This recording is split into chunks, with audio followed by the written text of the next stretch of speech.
오늘의 10분 말씀. 전도서 3장 1절로 15절입니다. 전도서 3장은 새로운 주제로 시작을 합니다.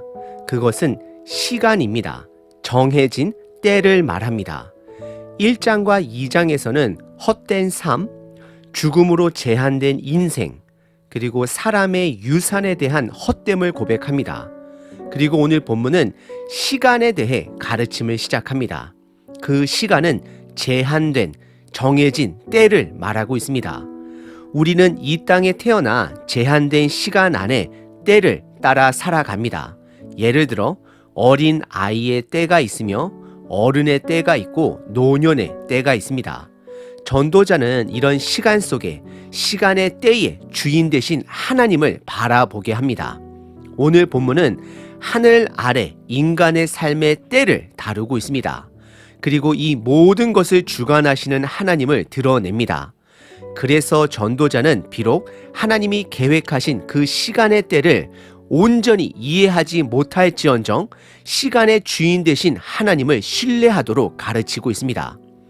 오늘 본문을 통해 나는 지금 어느 때를 살아가고 있는지, 그리고 나는 그 때를 주관하시는 하나님을 신뢰하며 살아가고 있는지를 스스로 점검해 보시길 바랍니다.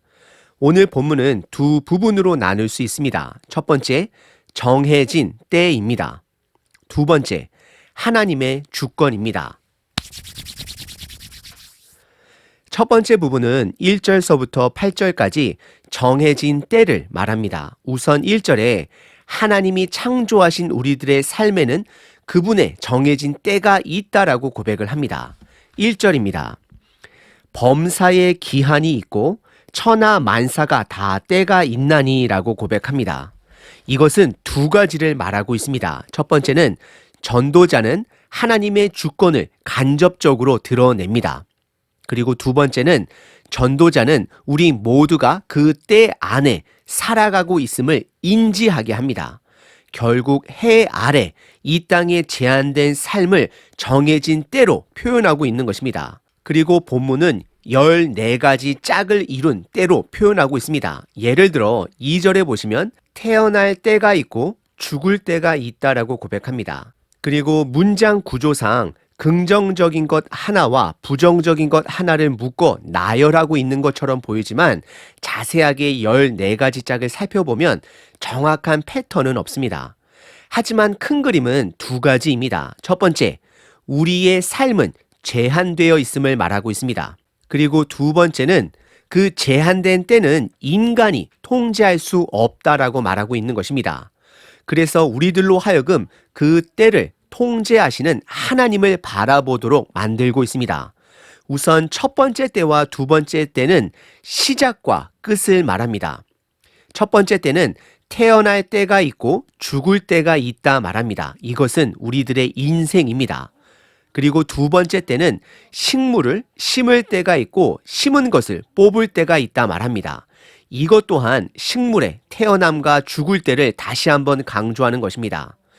그리고 세 번째 때와 네 번째 때에는 고대 사회, 전쟁 배경을 가진 긍정적인 측면과 부정적인 측면을 다루고 있습니다.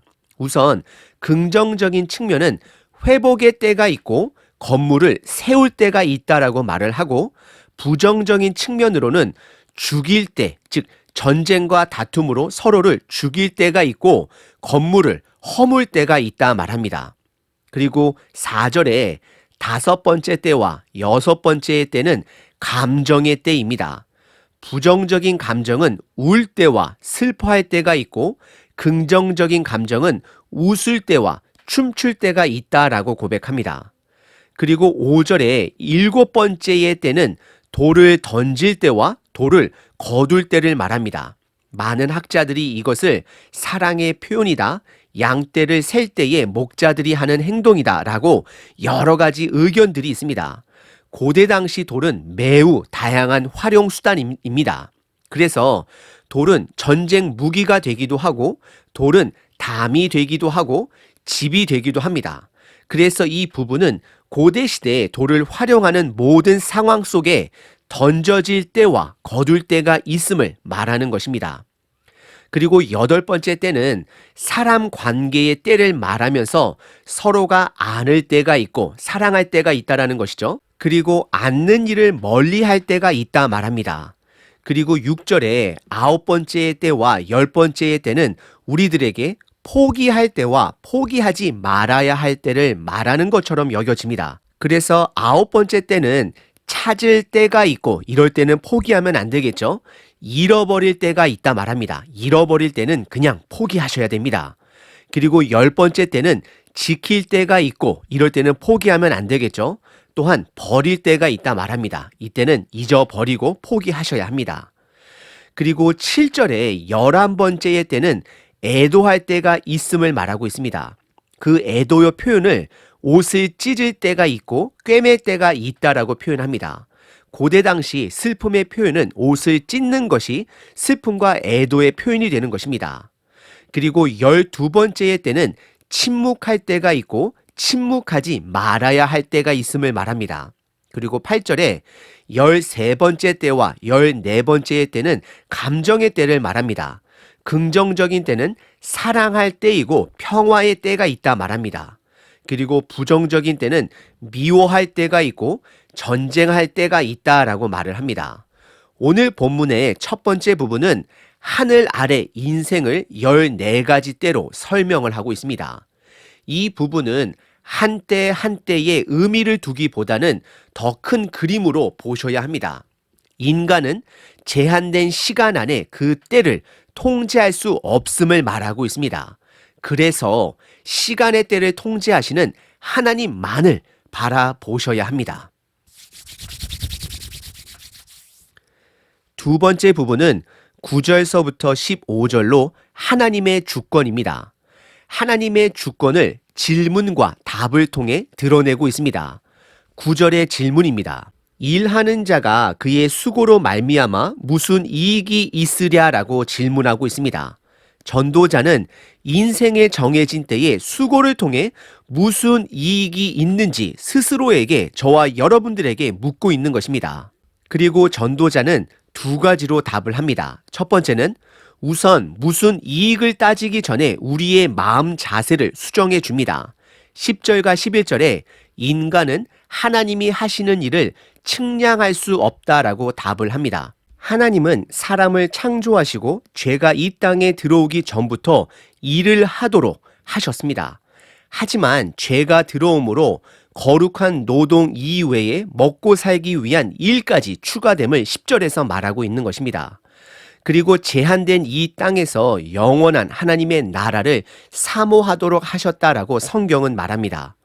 하지만 우리 인간은 하나님의 일을 자세히 알기에는 한계가 있음을 분명히 말하고 있습니다. 그래서 이어지는 12절에 전도자는 하나님의 일을 알려고 하기보다는 이 땅에서 사는 동안 기뻐하며 선을 행하는 것이 옳도다라고 말하고 있습니다. 그렇습니다. 우리는 하나님의 일을 다 알 수 없습니다. 단지 하나님을 신뢰할 뿐입니다. 그리고 두 번째, 정해진 때의 수고를 통해 무슨 이익이 있는지에 대한 질문의 대답으로 먹고 마시는 것, 수고함으로 즐거움을 누리는 것이 유익이 되는데 그것을 당연히 여겨서는 안 됨을 말씀합니다. 그래서 13절의 전도자는 이 모든 것이 하나님의 선물이 됨을 깨닫습니다. 그리고 이어지는 14절과 15절에 전도자는 다시 한번 하나님의 주권을 강조합니다. 첫 번째는 하나님이 하시는 일은 영원할 것이고 우리는 그것에 관여할 수 없는 존재가 됨을 드러냅니다. 그리고 두 번째는 인간에게는 과거와 미래라는 구분이 있지만 하나님은 과거에도 미래도 통제하시는 하나님됨을 드러내십니다. 오늘 본문의 두 번째 부분은 하나님의 주권입니다. 오늘 본문은 인생의 정해진 때를 다루고 있습니다. 우리는 인생의 때를 통제할 수 없습니다. 그래서 매 그 때마다 하나님을 신뢰해야 합니다. 그분과 동행해야 합니다. 예수님의 삶을 살펴보게 되면 크게 세 가지 때로 나눌 수 있습니다. 첫 번째는 이 땅에 태어나셔서 한 가정의 아들로서 약 30년을 살아오셨습니다. 그때는 예수님께서 본격적으로 가르치시지도 아니하시고 제자들을 선택하지도 않으셨습니다. 단지 집안일을 아들로서 도우셨습니다. 그리고 두 번째 예수님의 때는 하나님 나라의 선포의 때가 됩니다. 3년의 사역 기간을 말하는 것입니다. 특별히 요한복음에 보시게 되면 예수님의 때라는 나의 때를 중간중간에 예수님께서 강조하십니다. 예를 들어 결혼잔치에 포도주가 떨어져 당황해하는 예수님의 어머니가 예수님에게 그 상황을 말을 하자 예수님께서는 나의 때가 아직 오지 않았다라고 반응하십니다.